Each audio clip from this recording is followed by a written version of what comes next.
Alors, je pense que c'est correct. Bon. Alors, bonjour à tous, bonjour Geneviève, bienvenue à notre webinaire de cette semaine intitulé «L'intelligence des émotions au travail». Mon nom est Sarah Berkane, je suis coordonnatrice pour le groupe Entreprises en santé et je suis en compagnie de notre conférencière, donc Geneviève Deshôtels. Bonjour Geneviève. Bonjour. Alors, experte reconnue dans son domaine, Geneviève a œuvré durant 16 ans en ressources humaines dans la PME et les grandes entreprises privées et publiques. Elle dirige Amplio Stratégie, une firme de conseil agile qu'elle a cofondée en 2016 et qui accompagne les dirigeants et les équipes dans leurs défis de croissance et de transformation.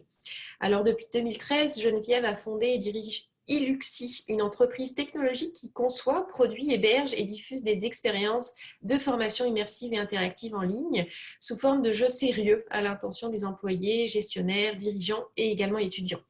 Elle a également collaboré à plusieurs publications pour les affaires, Revue Gestion et Facteur H, mais elle a aussi écrit 2 livres, 2 best-sellers, Oser le monde en soi, choisir d'être et agir en leader authentique, et Déclic, 4 étapes simples pour passer de la conscience à l'action.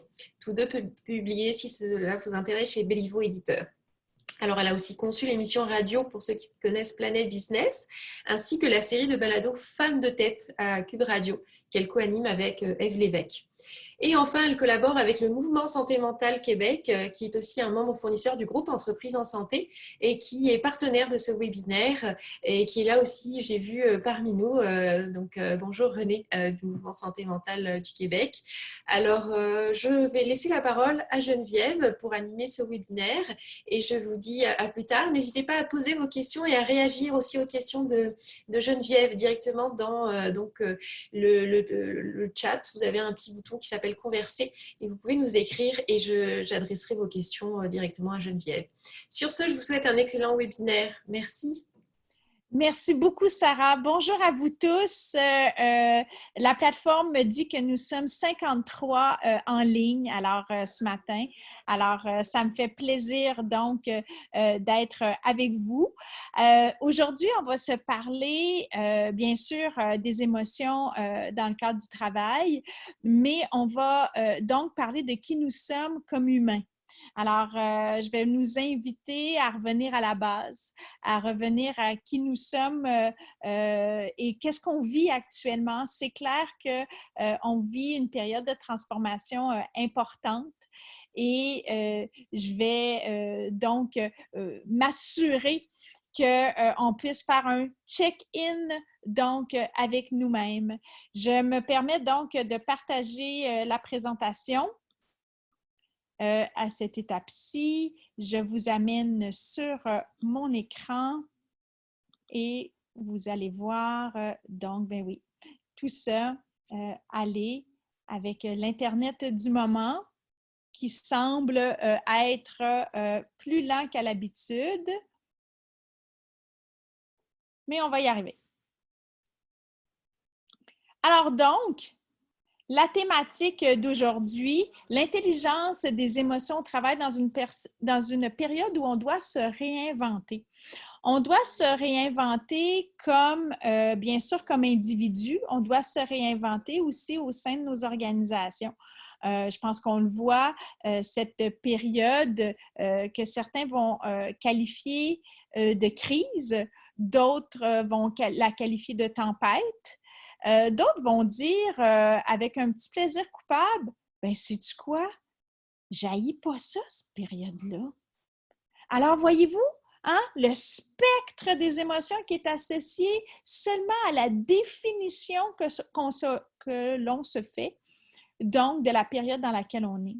Si je suis en crise, j'ai même entendu le mot guerre aussi, alors vous comprenez que tout notre système est en mode défensif.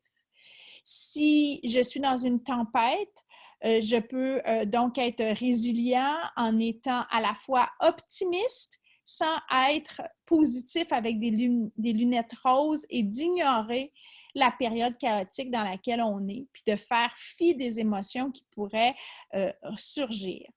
Si je suis justement dans cette idée où tout va bien et c'est exactement ce que j'avais de besoin à cette étape-ci de ma vie, malgré l'ampleur de ce qui se passe au niveau mondial. Ben, ça se pourrait que pour moi, c'était une bonne chose ce qui se passe. Puis souvent, ces gens-là, ben, ils vivent avec des émotions et un grand sentiment de culpabilité actuellement. Alors, on va explorer ça tout le monde ensemble. Donc, justement, durant, ce webinaire qu'on va faire ensemble. Alors donc, bien sûr, ça me fait plaisir d'être une ambassadrice donc du mouvement de santé mentale au Québec qui vise à promouvoir, soutenir et outiller les individus et les organisations en matière de santé mentale, le groupe Entreprises en santé, bien sûr, dont faisait état Sarah. Alors, notre firme Amplio Stratégie est un fier partenaire aussi de ce qu'on fait là aujourd'hui.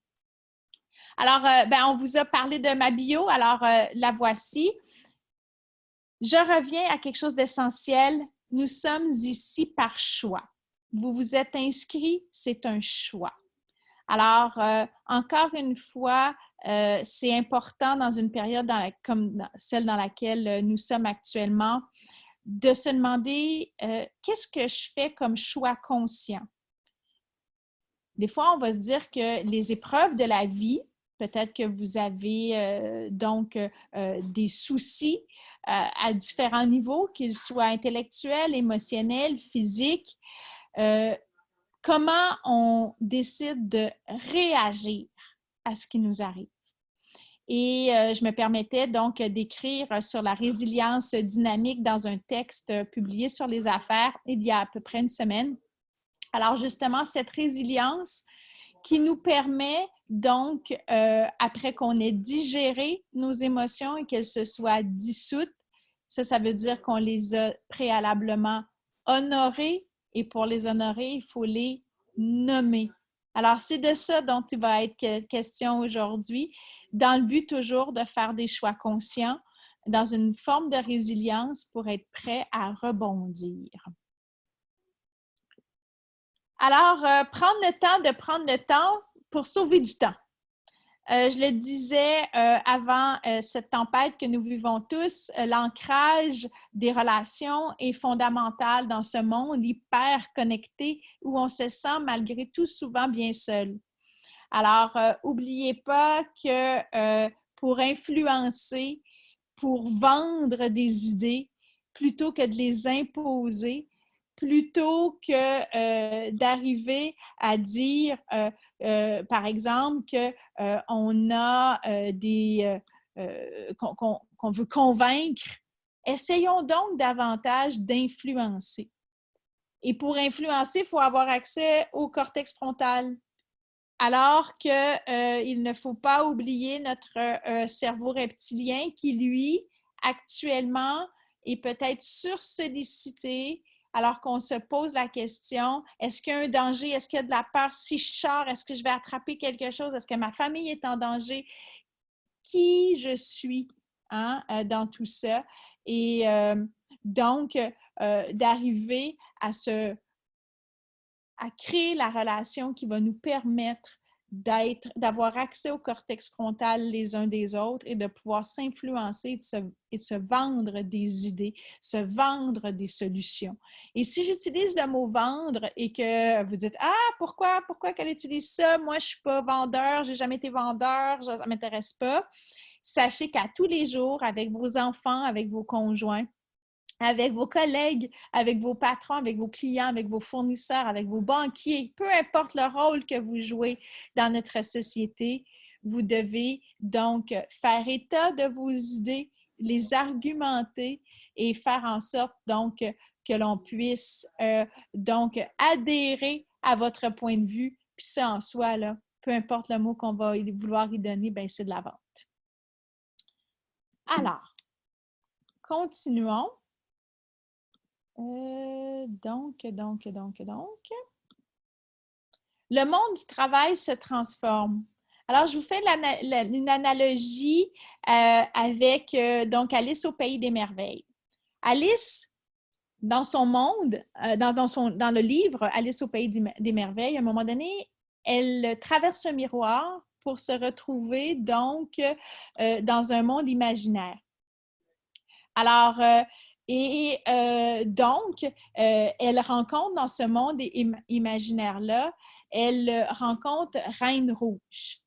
Et avec Reine Rouge, Alice, elle va courir. Puis à un moment donné, elle va dire à Reine Rouge, « Hey, Reine Rouge, on court depuis un bon moment à une vitesse quand même intéressante et on ne s'est pas déplacé. C'est comme si on avait fait du surplace. Que se passe-t-il? » Et Reine Rouge va répondre à Alice, « Alice, dans ton monde, si tu cours puis que tu te déplaces alors que tu cours à cette vitesse-là, qu'est-ce que les choses vont bien lentement. » Alors, c'est juste pour vous dire que dans le monde imaginaire dans lequel Alice était, mais c'est probablement le monde dans lequel on est.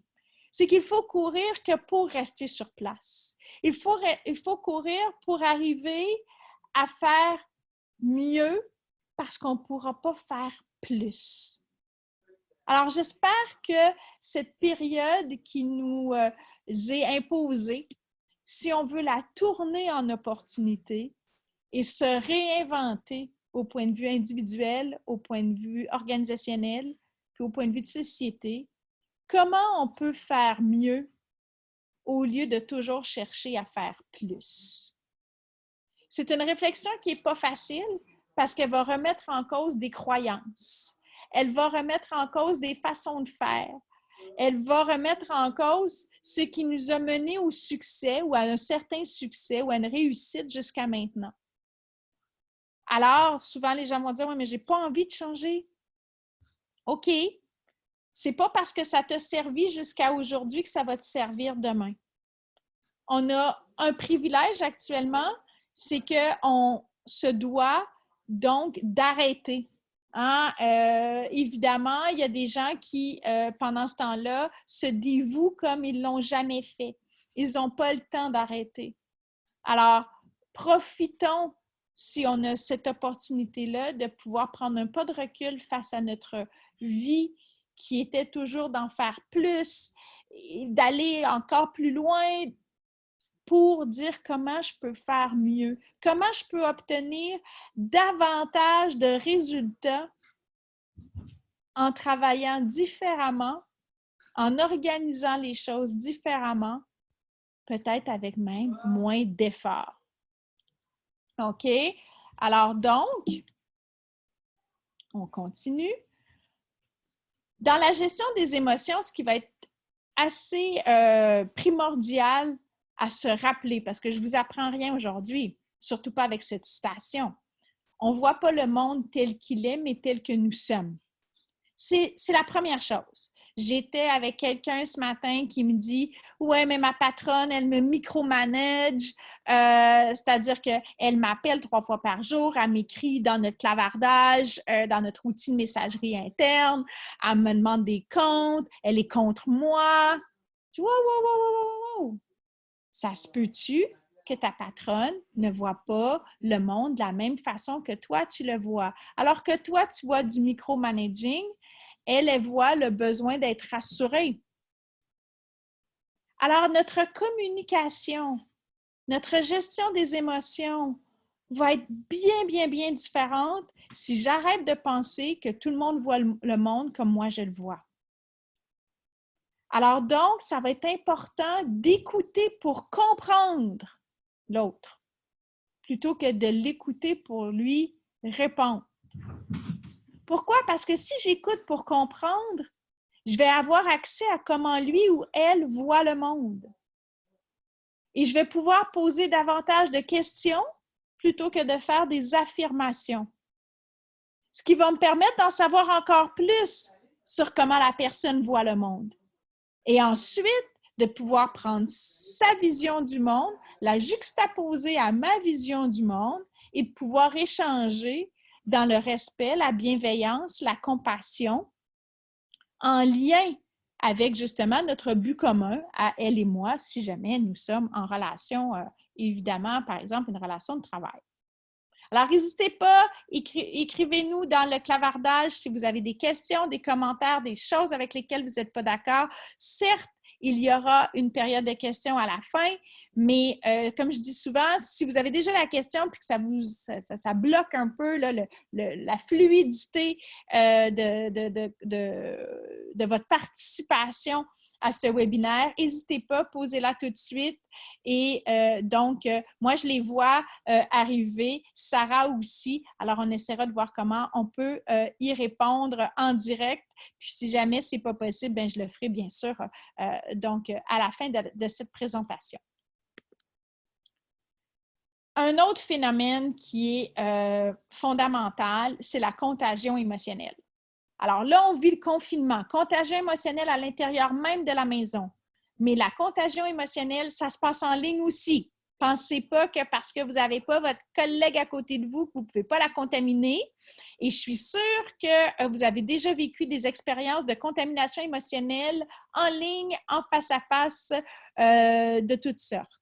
Ça peut venir d'un texto, d'un email, d'un téléphone. Ça peut venir d'une conversation, d'un emoji. La contagion émotionnelle, elle peut être positive. Dans ce temps-là, on l'aime bien. Mais comme quand je regarde les émotions de base, il y en a 2 positives et 4 négatives. Juste le ratio nous dit qu'on se contamine davantage d'émotions négatives que d'émotions positives. Alors donc, je me permets donc se texter pour chialer contre une personne pendant un meeting Zoom, par exemple. Ah, merci beaucoup, Annie, de nous avoir mis ça dans le clavardage parce que c'est vrai. Nous, ça nous libère. Oh, pardon, je ne voulais pas aller là tout de suite. Oh, pardon. Donc, nous, ça nous libère. C'est comme si là, je peux avoir déversé mon émotion en disant « Mais mon Dieu que c'est long! Mon Dieu que je ne sais trop! » Mais la personne qui le reçoit, elle, je viens de la contaminer.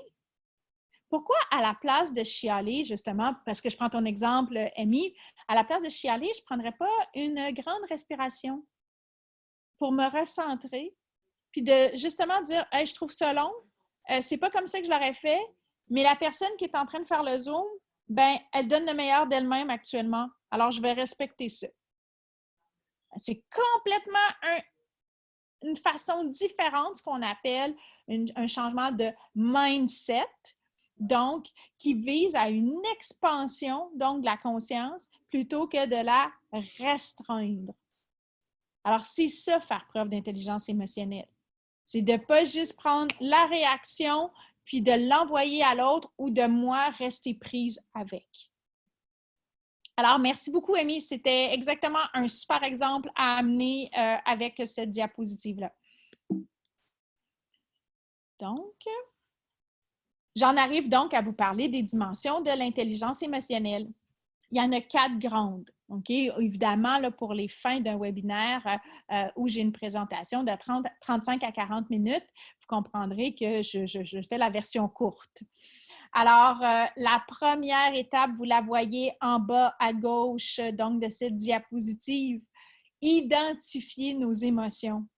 Alors, je vous rappelle, si vous avez des enfants ou si vous en avez déjà vu qui ont autour de 2 ans, alors généralement, lorsqu'on ne leur porte pas d'attention ou l'attention qu'ils voudraient, qu'est-ce qu'ils font les enfants autour de 2 ans?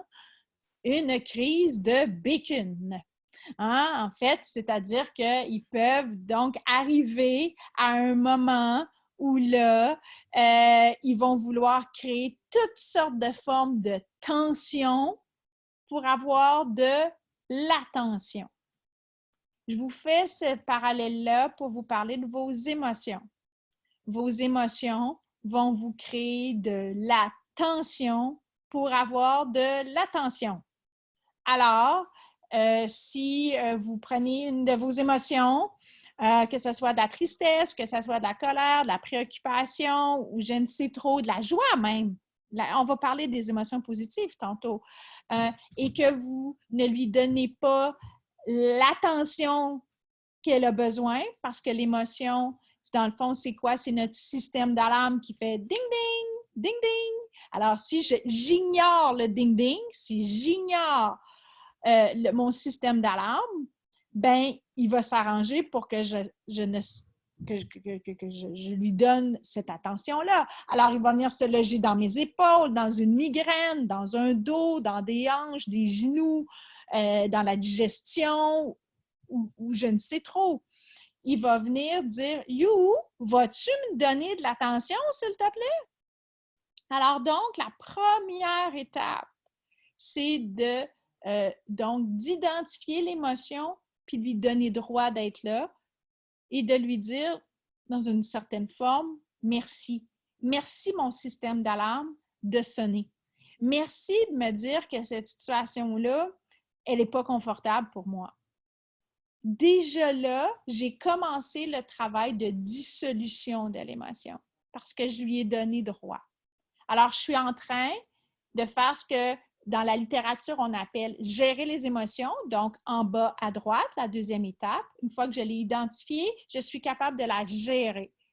Personnellement, j'aime mieux parler de dissoudre des émotions que de les gérer. Pourquoi? Parce que sinon, j'ai l'impression que je les intellectualise. Moi, je veux les vivre.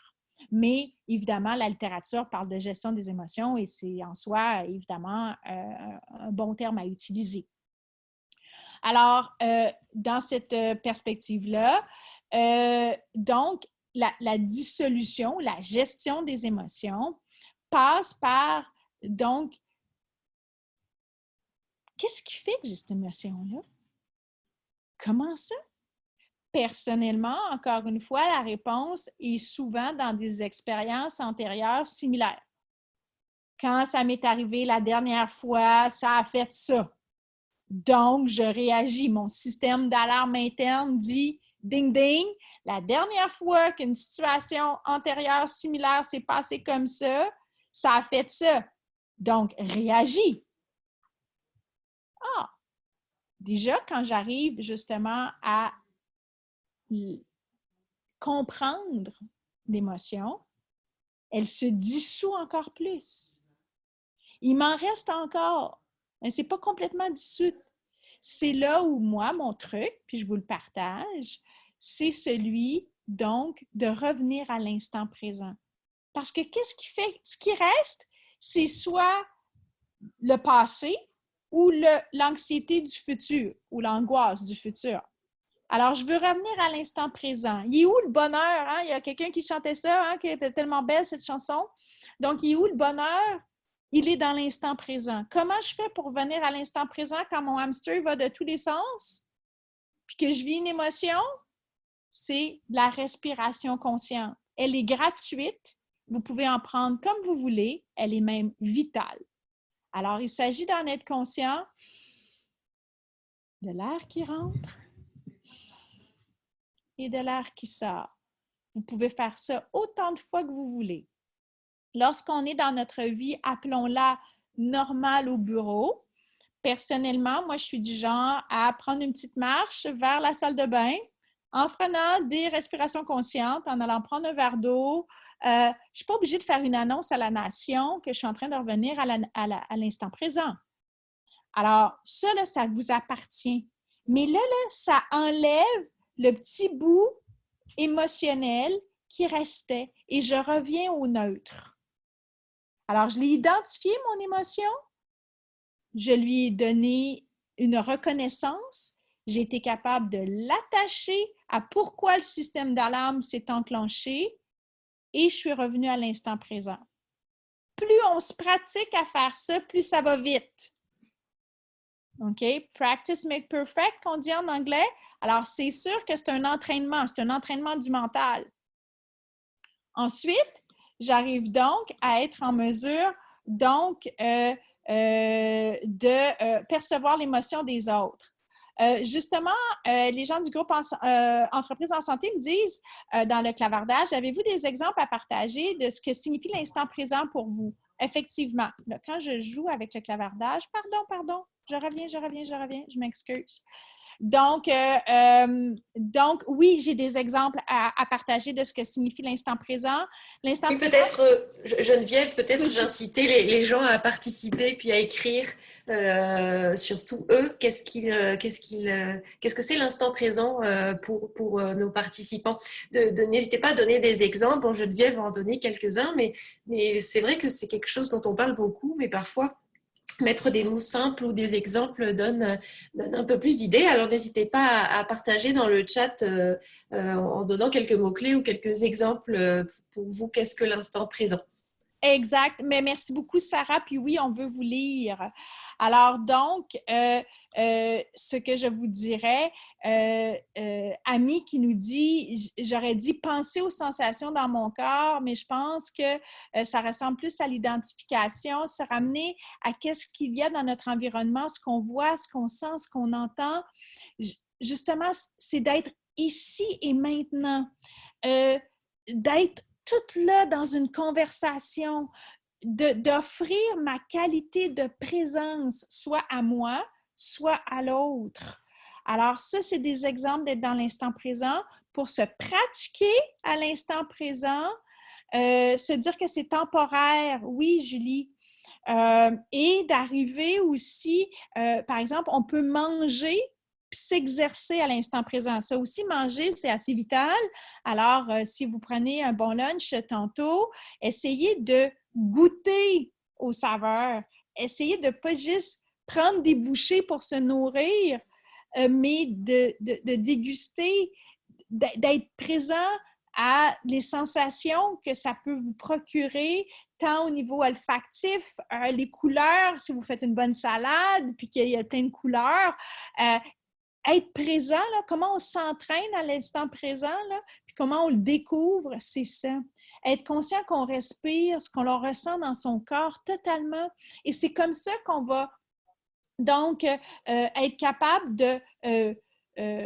d'avoir accès à notre système d'alarme au tout début, quand il va sonner, avant qu'il sonne trop fort.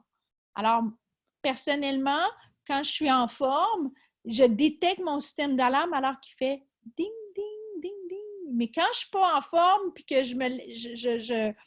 soit le stress ou les événements de la vie font en sorte que je ne suis pas attentive à ce qui se passe en moi, bien là, ça fait ding, ding. OK?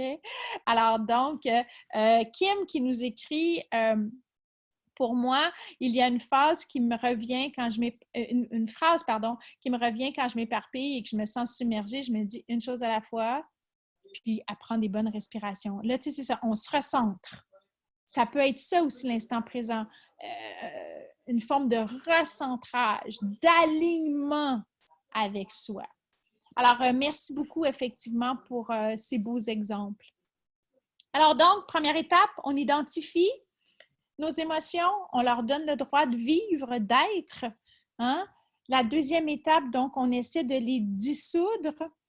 La troisième étape, c'est que là, je vais pouvoir, parce que je me suis gérée moi, je peux aller gérer les autres. Je ne peux pas faire ça avant. Alors donc, je vais être capable d'essayer de percevoir l'émotion de l'autre. Je vais faire attention, par contre, de ne pas la nommer. Qui suis-je, moi, pour dire « t'as l'air triste ». Non, je vais poser une question. Comment ça va? OK? Mais je ne vais pas dire « t'as l'air triste ». Ça, c'est en fonction de ma perception du monde à moi. Elle va peut-être te dire « non, au contraire, je suis fatiguée, mais très heureuse ». Mais nous, on avait perçu triste. Ça ne veut pas dire qu'elle nous ment. OK? Alors, donc... Geneviève, on a une question très intéressante dans le chat que je te partage. Est-ce que d'utiliser des divertissements comme jouer à un jeu vidéo ou faire un sport est un moyen d'être dans le moment présent? Ou plutôt, est-ce que c'est un mécanisme d'évitement de l'émotion? En fait, encore une fois, ça dépend de comment on le fait. Il y a un super livre qui s'appelle Running Through Meditation. Ça a été écrit par un moine bouddhiste. Alors donc, voyez-vous comment dans le sport, on peut arriver à une forme d'instant présent qui s'apparente à la méditation et donc d'être conscient de la foulée, être conscient de sa respiration, être conscient des tensions, être conscient des jambes qui travaillent, etc. Ça, c'est d'être dans l'instant présent. Si je cours, la même activité courir avec de la musique et que je m'évade, ça peut faire extrêmement du bien. Il ne faut juste pas faire la distinction. Ça ne veut pas dire que ça ne fait pas du bien et que ce n'est pas bon. C'est juste que est-ce que je vais m'être entraînée à être dans l'instant présent? Moins. Mais ça peut me faire autant de bien. La même chose pour les jeux vidéo. Il y a des gens qui, dans le jeu vidéo, s'évadent. Mais ça ne veut pas dire que je suis dans l'instant présent, mais parce qu'ils s'évadent, ça fait du bien. Alors, il ne faut pas dire, il ne faut pas faire ça. Il faut juste dire, est-ce que je le fais en étant conscient? Est-ce que c'est bon, puis je ne suis pas super bonne aux jeux vidéo, j'ai des enfants qui le sont beaucoup, mais est-ce que je pèse sur la manette? Est-ce que je suis consciente du bonhomme? Est-ce que je suis consciente des couleurs? Puis ça va tellement vite dans les jeux vidéo que je ne sais pas si l'esprit humain est capable de faire ça en même temps, mais en tout cas, moi, je pense que j'atteindrai ma limite. Mais ça ne veut pas dire que ça ne fait pas du bien. Alors, merci Luca pour cette question, puis merci Sarah de l'avoir soulevée. Le fameux stress. Je vous invite, si vous êtes très intéressé par la question du stress, à aller lire et écouter les blogs et les entrevues que offre Sonia Lupien sur le web. Sonia Lupien, qui est une chercheure spécialisée dans le stress, c'est vraiment une très, très belle référence si cette thématique-là de comment on peut gérer le stress au travail, comment on peut le gérer dans notre vie, comment on peut le gérer actuellement. Elle écrit encore plus par les temps qui courent, là. Alors, n'hésitez pas à aller voir ses travaux. Le stress. Actuellement, on est tous sous stress, même ceux qui sont au pays des calinours, puis qui nous disent que tout va bien, dans un positivisme débordant, c'est aussi une forme de stress. On n'a aucune idée de quoi sera fait la suite de ce qu'on est en train de vivre actuellement, puis en soi, l'inconnu est une source de stress. On le vit sur un continuum différent, en fonction de qui nous sommes, puis en fonction de notre appréhension au changement. Il faut comprendre que sous stress, on n'est vraiment pas à notre meilleur. Alors, si vous faites une rencontre sur Zoom avec des collègues puis un patron, moi, j'en ai observé une hier pour un client où il me demandait, il dit, viens sur notre Zoom, viens voir comment se passe notre dynamique d'équipe en mode gestion à distance. Alors, j'étais là avec eux et, oh là là, c'est sûr qu'il n'y a personne qui est à son meilleur. Donc, ça va prendre une tolérance, une bienveillance, une compassion encore plus grande de la part de chacun d'entre nous pour essayer d'aller voir le monde comment l'autre le voit. C'est ce qui va donc nourrir les relations plutôt que de les effriter. Alors, encore une fois, écouter pour comprendre, poser des questions, évidemment, appliquer l'empathie. L'empathie, c'est quoi?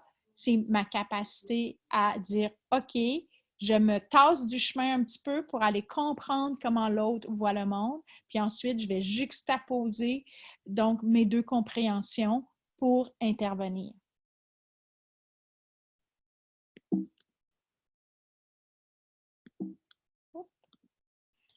Alors, vous me voyez venir depuis tantôt avec 7 clés d'influence, 7 clés pour arriver à collaborer en société, à vendre vos idées, peu importe que vous soyez employé, professionnel, gestionnaire, entrepreneur, dirigeant, le client de quelqu'un, le fournisseur de quelqu'un d'autre.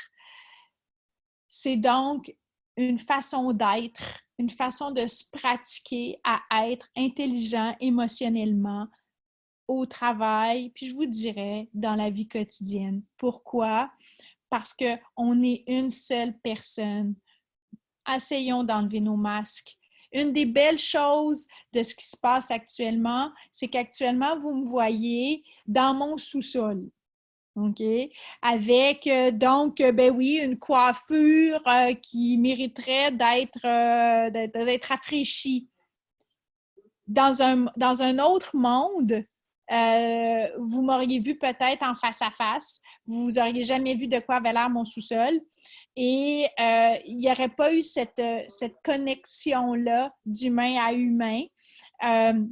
En fait, elle se serait faite, mais complètement différemment. Alors, on doit apprendre, donc, d'une part, à être à la caméra et à se voir à travers nos propres yeux. C'est pas facile, ça.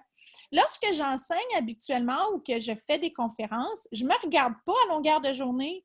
Là, ça fait depuis 8h30 ce matin que je me vois. Non, mais vous riez, mais il ne faut pas diminuer l'impact, que cela peut avoir dans notre façon d'interagir avec nous. Qu'est-ce que ça veut dire adapter son comportement en fonction des émotions des autres? Merci beaucoup, Carole, de cette question. Alors, ce que ça veut dire que, par exemple, si je ne sais pas moi, dans l'exemple, je vais prendre Sarah en exemple juste parce que le nom me vient. Vas-y Geneviève, vas-y. Juste comme ça, parce que je sais que tu es ma complice pour ce webinaire. Alors, avec plaisir. Donc, Sarah et moi, à 11h58, je n'étais pas encore rentrée sur le webinaire, non pas parce que j'étais en réunion ailleurs, parce que technologiquement, il y avait un petit souci. OK? J'appelle Sarah. Je vois que Sarah, elle est relativement calme, elle gère ça, mais Sarah aurait pu péter les plombs. C'est pas du tout ce qu'elle a fait. Mais elle aurait pu péter les plombs. Mais là, je comprends pas, là, ça marche pas, mais ça marchait quand on a fait le test, puis tout ça. Pour répondre à ta question, Carole, je me devais, si je voulais passer une belle heure avec vous autres, de m'adapter aux émotions de Sarah. Ça ne m'empêche pas d'être authentique envers moi, mais c'est de dire, bon, puis quand j'ai composé le numéro de Sarah, j'étais vigilante en disant, j'ai aucune idée comment je vais être reçue. Je vais peut-être être reçue par, ah, ben c'est étrange, écoute, je vais vérifier. Ça pourrait être, ben je ne suis pas connectée du tout. Ah, OK. Puis ça aurait pu être, ça ne marche pas. Dans tous les cas, j'étais disponible à ce qui était pour être là. Finalement, c'était, Sarah, on l'a vécu ensemble. Ben écoute, c'est étrange, ben c'était pas comme ça d'habitude, mais écoute, reste en ligne, puis je pars ça. Puis j'ai fait, ben parfait, pas de problème. Puis sa lucidité m'a permis d'être, dans le fond, de travailler avec elle. Si elle avait été dans un état, je veux dire, plus préoccupée, plus stressée, j'aurais dit, Sarah, aucun souci, écoute, soit on change le lien Zoom, on l'envoie aux participants. En fait, j'aurais été en mode solution pour tenter de la rassurer. Parce que moi, j'avais géré mes émotions, donc par rapport à cette situation-là. Je pouvais être à l'écoute, percevoir les siennes et adapter mon comportement, donc, en fonction de comment Sarah donc était pour réagir. Carole, voyons, j'arrête pas de faire ça, je m'excuse. Carole, quand je l'explique de cette façon-là, dans quelle mesure tout ça prend son sens pour toi? Ça va? À chaque fois que j'essaie d'aller dans le clavardage, ça fait ça, je m'excuse. Alors donc, je reviens à mes fameuses 7 clés d'influence. Écoutez pour comprendre, je vous en parle depuis une quinzaine de minutes, au lieu d'écouter pour répondre. Poser davantage de questions au lieu de faire des affirmations, on se l'est dit. Laissez de la place au silence dans vos échanges. Très souvent, si vous posez une bonne question, là, faites check à l'intérieur de vous-même. Vous avez posé une bonne question, elle génère un silence. Particulièrement chez les gens qui apprécient avoir du temps pour réfléchir avant de parler. Vous avez ceux à l'opposé qui réfléchissent en parlant, qui vont vous dire continuellement « Hey, c'est une bonne question, j'ai jamais pensé à ça. Écoute, laisse-moi y réfléchir. » Alors, ces phrases-là sont l'équivalent d'un silence pour la personne qui réfléchit en parlant. Laissez cet espace-là après une Moses de bonnes questions, ça va vous permettre d'en apprendre davantage sur la réalité de l'autre, sur comment l'autre perçoit le monde. Faire preuve d'empathie, donc on a pris du temps pour en parler jusqu'à présent. Être présent et de corps, d'esprit à la conversation, on s'en est parlé tantôt en donnant des exemples d'instant présent. Il n'y a rien de plus bienveillant que d'offrir sa présence à l'autre quand il nous parle. Que ce soit un enfant, que ce soit un conjoint, que ce soit un collègue, que ce soit un patron. Dans un vrai « comment ça va », une phrase toute simple, une question toute simple qui nous permet d'avoir accès à la réalité de l'autre dans l'instant présent. Si vous appliquez bien les 5 premières clés d'influence, vous aurez accès à la 6e. C'est comme une chasse au trésor. Tentez d'identifier le réel problème. Souvent, quand les gens vous écrivent ou qui vous parlent, vous dites « Hey, ça ne marche pas, non, non, non. » Et si j'arrive à poser des questions puis à vraiment bien comprendre, je vais me rendre compte que ça ne servait à rien de régler ce pourquoi la personne est venue me voir initialement, parce qu'en creusant la source de la problématique, de l'enjeu, quel qu'il soit, il peut être technologique, il peut être émotionnel, il peut être intellectuel, je vais y avoir accès et là, on va donc travailler sur le réel problème tout de suite au lieu de travailler sur 4 symptômes pour finalement arriver au réel problème. Donc, on aura perdu du temps. Quand je vous dis de faire mieux, là, bien, c'est de ça que je parle. Alors, donc, pratiquer le lâcher-prise sur ce qu'on ne peut pas contrôler. Merci, Botnaya. J'arrive là avec ma 7e clé d'influence. Merci beaucoup. Donc, développer une réelle confiance en soi pour être en mesure de faire preuve d'humilité et d'accepter que parfois nos idées et solutions ne soient pas retenues. Tout ce que je vous raconte là, des fois, ça ne marchera pas. Connaissez-vous des développeurs d'affaires, des vendeurs qui vendent à tout coup, là? Moi, je n'en connais pas. Mais si jamais vous le connaissez, dites-lui que j'aimerais ça l'embaucher. Mais, compte tenu que ça arrive assez rarement, mais dites-vous que les meilleurs, ceux qui, j'ai envie de dire, réussissent à closer le plus de ventes, à conclure le plus de ventes, c'est ceux qui appliquent les 7 clés d'influence. Ils sont capables d'une empathie tellement grande, ils sont tellement capables d'aller voir ce que le client, le prospect, comment il voit le monde, qu'ils peuvent répondre à leurs objections avant même que le client les ait nommées et qu'elles se soient cristallisées dans la tête du client ou du prospect. C'est ça qui fait que tu es un bon vendeur. C'est ça qui fait que tu es un bon influenceur. C'est ta capacité à être intelligent émotionnellement. C'est fou, hein? Mais c'est comme ça. Alors donc, quand je vous dis développer une réelle confiance en soi pour être en mesure de faire preuve d'humilité, c'est là le lâcher-prise, Botnaya, quand on dit « Moi, je fais de mon mieux actuellement. » Au moment où je vous parle, là, vous avez accès au meilleur de Geneviève Desautels à 11h47 en ce mardi 21 avril. Hier, ça aurait pu être autre chose. Demain, ça pourrait être autre chose. Mais là, vous avez accès au meilleur de moi. Il y a probablement 80% des gens dans cette salle virtuelle qui disent « Ah, c'est intéressant, je vais prendre une clé, je vais prendre cet outil-là. Ah, c'est intéressant comme réflexion. » Voilà. J'ai 10% des gens qui, depuis le début du webinaire, prendraient tout, là. Ils sont vraiment avides de tout ce contenu-là, ils sont intéressés. Qui je suis correspond à comment ils ont envie d'apprendre aujourd'hui, voilà. Et il y a un 10% de gens qui se disent clairement « Mon Dieu, mais quelle perte de temps! » Moi, là, je dois apprendre à vivre et à lâcher prise avec le 10% avec qui ça n'a pas connecté aujourd'hui. Je ne vous dis pas que c'est facile. Je ne dois pas remettre en question ma compétence, ce que je suis, mais je peux remettre en question comment je l'ai animé. Ça, je peux faire ça pour encore toujours m'améliorer. Mais ça ne veut pas dire que je n'étais pas bonne aujourd'hui. Il y a 90% des gens qui ont généralement apprécié, par exemple, le contenu.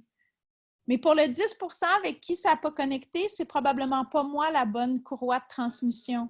C'est pas moi la bonne personne qui peut les influencer à aller vers ces concepts-là. C'est peut-être un de vous autres dans la salle. C'est peut-être dans 2 ans une situation qui va se produire, puis que là, ils vont se rappeler du webinaire d'aujourd'hui. Ou peut-être qu'ils ne s'en rappelleront pas, puis qu'il y a quelqu'un qui va leur parler de ça dans des mots différents, puis que là, ils vont accrocher. Alors, c'est ça, accepter de lâcher prise sur ce sur quoi on n'a pas de contrôle. Je n'ai pas de contrôle sur comment vous allez mettre en application tout ce qu'on s'est dit dans la dernière heure. Mais j'ai du contrôle sur moi, sur comment je me suis préparée, sur comment j'ai choisi de vous le livrer, puis sur l'intention de partage que j'ai mis dans la diffusion de ce webinaire-là. Alors voilà, on arrive à la période plus, j'ai envie de dire, officielle de questions, bien que j'ai plein de plaisir à les prendre au fur et à mesure. Mais si vous avez des questions, des commentaires, on peut revenir sur certaines notions, aller plus loin sur d'autres. Il nous reste une dizaine de minutes, n'est-ce pas, Sarah? Oui, tout à fait, Geneviève. On peut prendre des questions, des commentaires si nécessaire. Merci beaucoup, Geneviève, pour avoir répondu tout au long du webinaire aux quelques questions ou commentaires qu'il y a eu. Merci à vous de les avoir posés. Si vous avez des questions, on peut prendre très rapidement les dernières questions. Sinon, Geneviève mettra dans la présentation et à l'écran ses coordonnées. Avec plaisir, elle vous répondra à d'autres questions que vous pourriez avoir peut-être un peu plus tard, hein, le temps de décanter. Pour l'instant, je ne vois pas de questions, Geneviève. Donc, peut-être... Oui, une question intéressante. Les avantages à exprimer nos émotions, quels sont-ils par rapport à soi et aux autres? Ah, j'aime ça. Merci beaucoup donc pour cette question. Alors, je vous dirais qu'encore une fois, je vous proposerais d'y aller avec discernement. Dans quelle mesure ça va être utile à la relation? Tantôt, quand Amy elle nous donnait comme exemple écrire un commentaire sur Zoom pour dire à quel point le webinaire est ennuyant. Est-ce que c'est vraiment utile? Mon point de vue, non. C'était pas utile d'exprimer cette émotion-là. De l'intégrer puis de se dire « Ah, ce genre de webinaire-là me plaît moins. À l'avenir, je vais essayer d'être plus vigilante pour mieux les choisir. » Et je n'ai pas besoin d'écrire un commentaire plate à ma collègue, par exemple.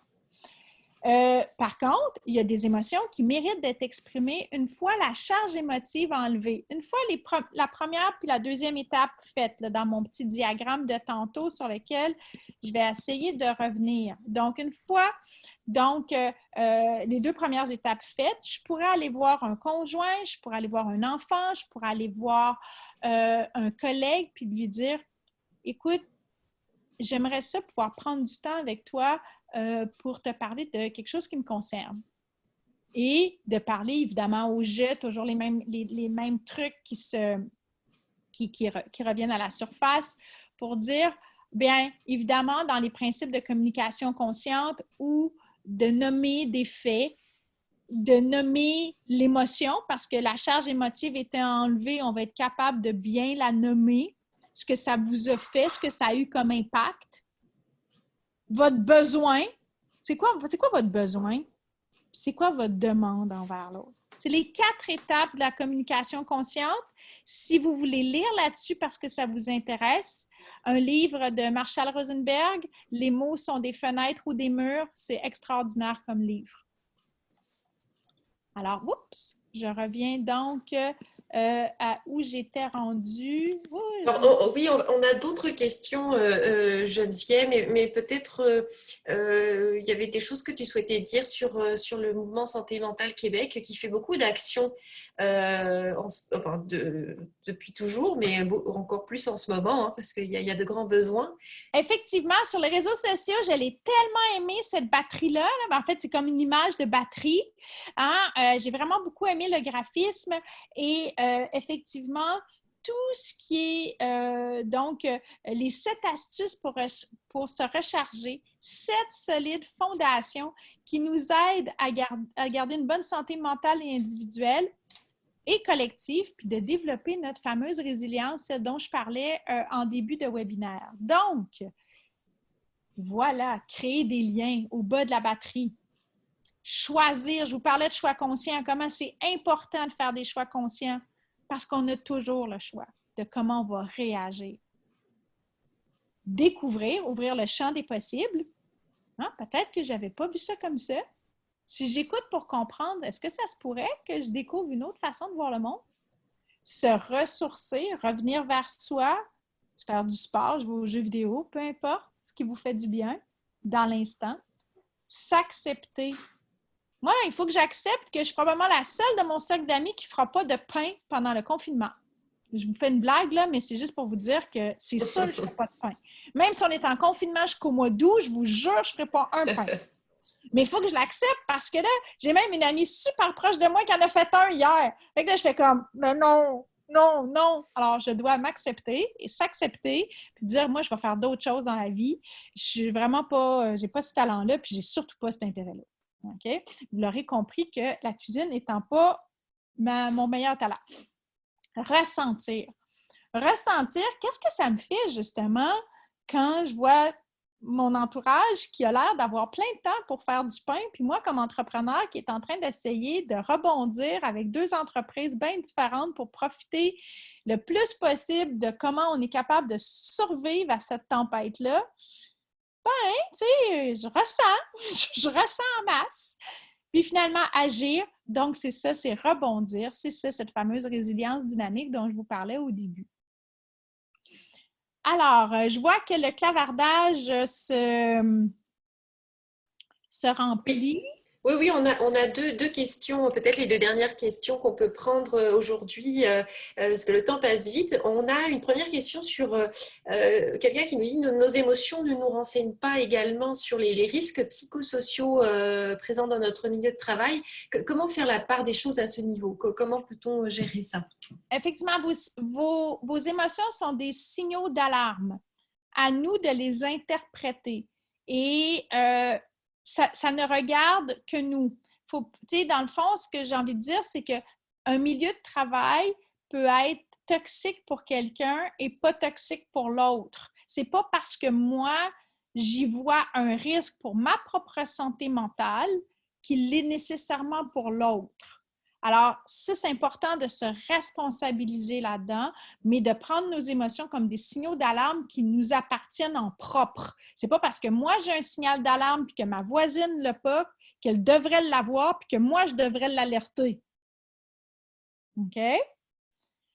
Dans le contexte actuel, considérant que les gens travaillent à distance, comment recommandez-vous d'amener, de créer des occasions, des gens à percevoir les émotions des autres?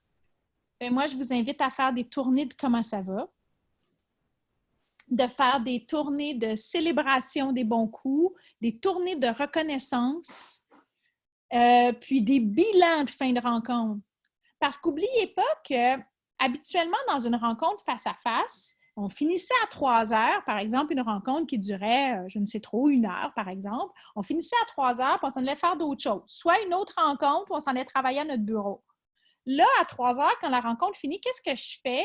Je vois mes proches, je vois mon conjoint, je vois mes enfants. Alors, la façon de débriefer, si vous me permettez l'anglicisme, de décanter la rencontre n'est pas du tout la même.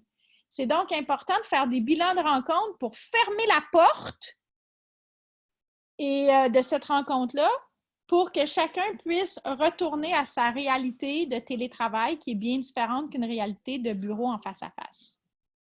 Avons-nous le droit de diffuser le PowerPoint auprès des collègues qui ne sont pas ici? Avec grand plaisir. Je dis souvent que le verbe de ma vie, c'est partager. Si ça peut aider vos collègues, gênez-vous pas, Nathalie. Oui, tout à fait, effectivement, hein. Je vais transférer, comme je le disais en début de webinaire, la présentation en PDF et l'enregistrement. Vous êtes tout à fait, enfin, c'est avec grand plaisir que vous pouvez diffuser tout ça auprès de votre organisation. Partagez-le au plus grand nombre et vous pourrez, le lien est en général pour une courte durée, mais vous pourrez retrouver bien sûr ce webinaire dans notre boîte à outils sur le site groupeentreprisesensanté.com dans la catégorie santé psychologique. Alors, merci pour vos questions. Merci beaucoup Geneviève. Je vais réactiver ma caméra. Merci à tous pour votre participation tout au long du webinaire. Et puis, vous recevrez donc d'ici demain maximum l'enregistrement et la présentation. Un grand merci à notre conférencière pour la qualité de sa présentation. Un grand merci également à nos partenaires qui nous soutiennent, dont les logos vont apparaître à l'écran. Geneviève Oui, va bien les sûr, bien sûr. afficher. Je ferai ça à l'instant, pardon. Merci beaucoup à eux pour leur soutien. C'est grâce à leur engagement avec nous que nous avons la possibilité de proposer de bons outils et tout au long surtout pendant cette période difficile. Donc, je vous souhaite une très, très bonne journée. Prenez soin de vous, prenez soin de vos émotions. Merci beaucoup, Geneviève. Et puis, à très bientôt, peut-être pour un autre webinaire avec l'un de nos conférenciers ou conférencières. Bonne Merci journée. à tous. Merci de votre bon feedback, votre belle rétroaction. C'est des beaux cadeaux que vous m'offrez aujourd'hui.